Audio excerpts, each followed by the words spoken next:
بسم اللہ الرحمن الرحیم۔ السلام علیکم ورحمۃ اللہ وبرکاتہ۔ الحمدللہ رب العالمین والعاقبۃ للمتقین والصلاة والسلام علی سید الانبیاء والمرسلین۔ اللہم صلی علی محمد وسلم وبارک صلی علیہ۔ اعوذ باللہ من الشیطان الرجیم، بسم اللہ الرحمن الرحیم۔ رضی اللہ عنہم ورضوا عنہ، وقال النبی صلی اللہ علیہ وسلم لو کنتم متخذا خلیلا لاتخذت ابا بکر خلیلا۔ احباب ذی وقار، امید ہے احباب خیریت سے ہوں گے۔ تو آج آپ احباب کو یہ میری ویڈیو دارالتوحید اسلامک سینٹر رائیونڈ ہمارے بڑے ہی پیارے بھائی جان محترم جناب عبدالحمید محمدی صاحب حفظہ اللہ تعالی کے یوٹیوب چینل سے مل رہی ہے۔ نئے آنے والے تمام احباب سے سب سے پہلے میں یہ گزارش کروں گا کہ ان کے اس چینل کو سبسکرائب کیجئے اور بیل کے آئیکن پر کلک کیجئے۔ اسی طرح فیس بک پیج کو بھی لائک اور شیئر کیجئے۔ آئیے احباب ذرا توجہ کیجئے، غور کیجئے۔ آج الحمدللہ عبدالحمید محمدی صاحب ہمارے پاس تشریف لائے، ہم ان کے مشکور و ممنون ہیں۔ اللہ ان کا آنا اپنی بارگاہ کے اندر قبول فرما کے ذریعہ نجات بنائے۔ تو ایک دو باتیں کرنی ہیں آپ احباب کے ساتھ، انشاءاللہ امید ہے آپ احباب کا ایمان تازہ ہوگا۔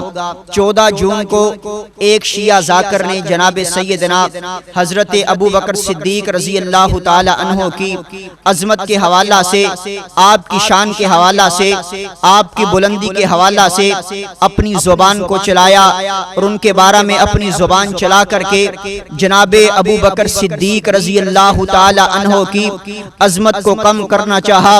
میں نے کہا جس کو شان رب کا قرآن دے، جس کی عظمت رب کا قرآن بیان کرے، جس کا مرتبہ اللہ ذوالجلال کا قرآن بیان کرے، تو اس کی عظمت ساری دنیا مل کر کے مٹانا چاہے تو عظمت مٹ نہیں سکتی ہے، کیونکہ ابو بکر کے بارے میں اللہ ذوالجلال کا قرآن اعلان کرتا ہے رضی اللہ عنہم ورضوا عنہ۔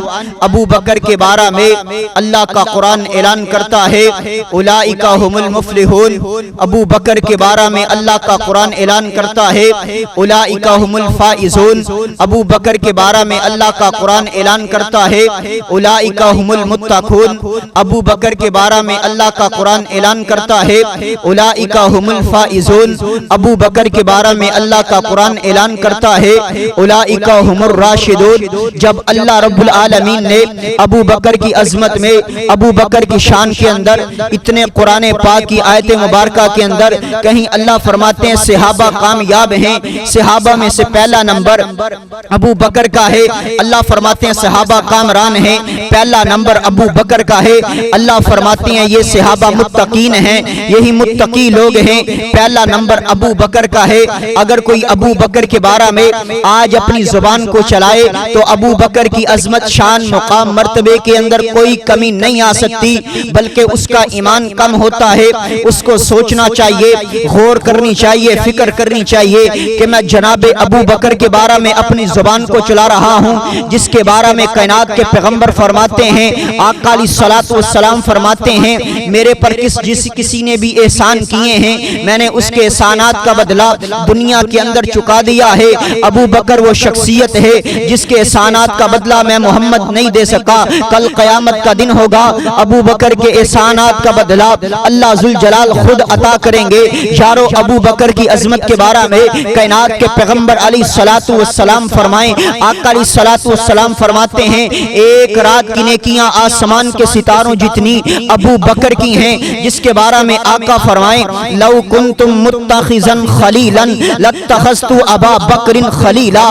اگر میں کسی کو اپنا دوست بناتا، اگر میں اپنا کسی کو خلیل بناتا تو ابو بکر صدیق رضی اللہ تعالی عنہ کو بناتا۔ اتنی عظمت، شان، مقام جس صحابی کی ہو، ہاں وہ پہلا مددگار، وہ پہلا صحابی جسے نبی نے ہر قدم پر دعا دی، جس کا مقام، مرتبہ اتنا زیادہ ہو، جس کی بلندی، رفعت اتنی زیادہ ہو۔ اگر کوئی آج بونکنے والا، بکواس کرنے والا، صحابہ کرام کے بارے میں زبان چلا چلائے اس کو سوچنا چاہیے، اپنی زبان کو لگام دینی چاہیے۔ ہم صحابہ کے ماننے والے ہیں، میں کسی کو گالی تانا تشریح دے کر کے اس کی تذلیل نہیں کرنا چاہتا، لیکن مجھے حق ہے، میں پاکستانی ہوں، صحابہ کی عظمت کو تو بیان کر سکتا ہوں، ابو بکر کی عظمت کو تو بیان کر سکتا ہوں، عمر کی شان کو تو بیان کر سکتا ہوں، عثمان کی عظمت کو تو بیان کر سکتا ہوں۔ میں نے مانا ہم نہ کسی کو گالی دیتے ہیں، نہ ہم کسی کو برا کہتے ہیں، لیکن ابو بکر کی شان سے بیان کرنے سے ہم باز بھی نہیں آ سکتے ہیں۔ اور دوسرا مسئلہ آپ احباب نے دیکھا ہوگا، اسلام آباد کے اندر ایک مسجد کو گرایا گیا، پھر شہید عالم اسلام حضرت علامہ ظہیر کا بیٹا حضرت علامہ ابتسام صاحب حافظہ اللہ تعالی موقع پر پہنچ کر کے اس مسجد کی تعمیر جو ہو رہی تھی، اس مسجد کو گرایا جا رہا تھا، اس مسجد کو دوبارہ زیر تعمیر کیا گیا، اس مسجد کو دوبارہ آباد کیا گیا۔ میں خراج تحسین پیش کرتا ہوں، مندر کی تعمیر کو روکا گیا۔ حضرات دیکھیے گا، غور کیجئے گا، مسجد کو گرایا اس لیے گیا تھا جناب یہ گورنمنٹ کی جگہ ہے، لیکن میں قربان جاؤں نا، میں صدقے جاؤں نا۔ علامہ ظہیر کا بیٹا وقت کے پر پہنچ کر کے حکومت کو للکارتے ہوئے کہا، ہم سوکھے پتے نہیں جو جھڑ جائیں تیز ہواؤں سے، ہم وہ طوفان ہیں جو سمندروں کا رخ موڑ دیتے ہیں۔ پھر مسجد کو دوبارہ زیر تعمیر کیا گیا، مندر کی تعمیر روکی گئی، اور لوگوں یہ پاکستان ہے، لا الہ الا اللہ کے نام پر لیا ہے، محمد رسول اللہ کے نام پر حاصل کیا ہے۔ پاکستان کے اندر مندر نہیں بلکہ مسجدیں بنیں گی۔ مسجدیں بنانا انبیاء کرام کا مشن ہے، مسجدیں بنانا صحابہ کرام کا مشن ہے۔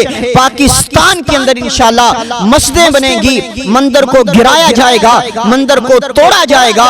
اور ہندو لڑکی نے پاکستان کے بارے میں زبان چلائی کہ جناب پاکستان کے اندر مندر بنے گا، ہم یہ کریں گے وہ کریں گے۔ جی پاکستان کے اندر کشمیر تو ہوگا لیکن پاکستان نہیں ہوگا۔ میرا اعلان ہے انشاءاللہ پاکستان بھی زندہ باد ہے، کشمیر بھی انشاءاللہ آزاد ہوگا، اور وہ وقت بھی دور نہیں ہے کہ جب انڈیا کے اوپر بھی، ہندوستان پر بھی انشاءاللہ کتاب و سنت کا پرچم لہرائے گا، اور انشاءاللہ ہر جگہ سے یہ آواز اٹھے گی، پاکستان زندہ باد، پاکستان زندہ باد۔ ایسے لوگوں کو شرم اور حیا کرنی چاہیے جو صحابہ کرام کے بارے میں زبان چلاتے ہیں، اور ایسے لوگوں کو بھی اپنا محاسبہ کرنا چاہیے جو لوگ مندر بنانے کے اندر لوگوں کا ساتھ دیتے ہیں۔ اللہ ہم سب کو قرآن و حدیث کے ساتھ پیار اور محبت کرنے کی توفیق عطا فرمائے۔ وما علینا الا البلاغ المبین۔